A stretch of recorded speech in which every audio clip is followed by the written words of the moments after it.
എൻ്റെ കേരളീയ പ്രേക്ഷകരെ, പാപ്പരാസി പത്രപ്രവർത്തനം ഈ കേരളത്തിലെ മീഡിയ തുടങ്ങിയിട്ട് വർഷം 60ആയി.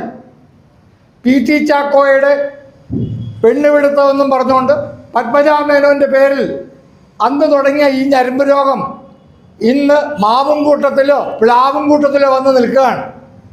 യഥാർത്ഥത്തിൽ ഇത്ര സെക്ഷൻ്റെ കാര്യത്തിൽ അധപ്പതിച്ചവരാണോ മലയാളികൾ? ഇതാണോ നമുക്ക് വേണ്ടത്? ഈ രാജ്യത്ത് 3.5 കോടി ജനങ്ങൾക്ക് നീറുന്ന വളരെയേറെ പ്രശ്നങ്ങളുണ്ട്. പ്രായോഗികമായിട്ട് അതിന് മറുപടി തേടേണ്ട സമയം.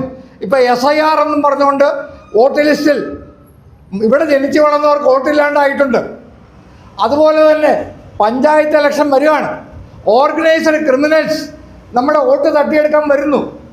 ഇതിനൊക്കെ ഉപരിയായി ഇവിടെ കുടിവെള്ളം, നല്ല വെള്ളം കിട്ടാനില്ല, ഫോർട്ടിഫൈഡ് റൈസ്, അങ്ങനെ മനുഷ്യനെ മൊത്തത്തിൽ ഭ്രാന്തിലാക്കി നീക്കുന്ന ഈ സമയത്ത് ഈ വിധ കാര്യങ്ങൾ ചർച്ച ചെയ്യാതെ നികുതി ഭാരമാണെങ്കിൽ 100 രൂപ ഉണ്ടായിരുന്ന നികുതി ഇന്ന് 1000 ആക്കി.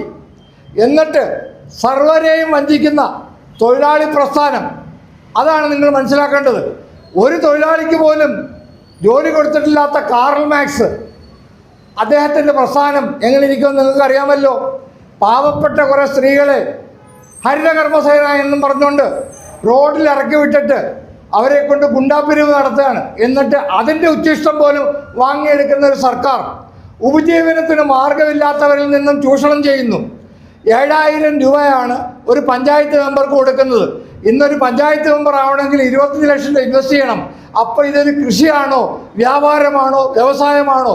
ഈ വിധ ജനാധിപത്യത്തിനാണോ നാം ഇത്രയും കഷ്ടപ്പെട്ട് നമ്മുടെ പൂർവികരിൽ നിന്നും ഇത് വാങ്ങിയെടുത്തത്? നിങ്ങൾ ചിന്തിക്കൂ, ഡിസ്കാർഡ് ചെയ്യൂ. ഇങ്ങനെയുള്ള പത്രപ്രവർത്തകരെ നിങ്ങൾ പ്രോത്സാഹിപ്പിക്കരുത്. നിങ്ങളുടെ ഞരമ്പ് രോഗം നിങ്ങളുടെ ബാത്റൂമിലോ നിങ്ങളുടെ ബെഡ്റൂമിൽ മാത്രമോ നിർത്തുക. ഈ ഒരു മീഡിയയിൽ നിന്നും നിങ്ങൾ ഈ വിധ ന്യൂസിന് എൻ്റർടൈൻമെൻറ്റ് കൊടുക്കരുത്. നന്ദി, നമസ്കാരം. നൈസ് ആക്ഷൻ മീഡിയയ്ക്ക് വേണ്ടി തമ്പി നാഗാർജുന നിങ്ങളോടൊപ്പം. വീണ്ടും കാണുന്നവർ. ജയ് ഹിന്ദ്, ഭാരത് മാതാ കി ജയ്.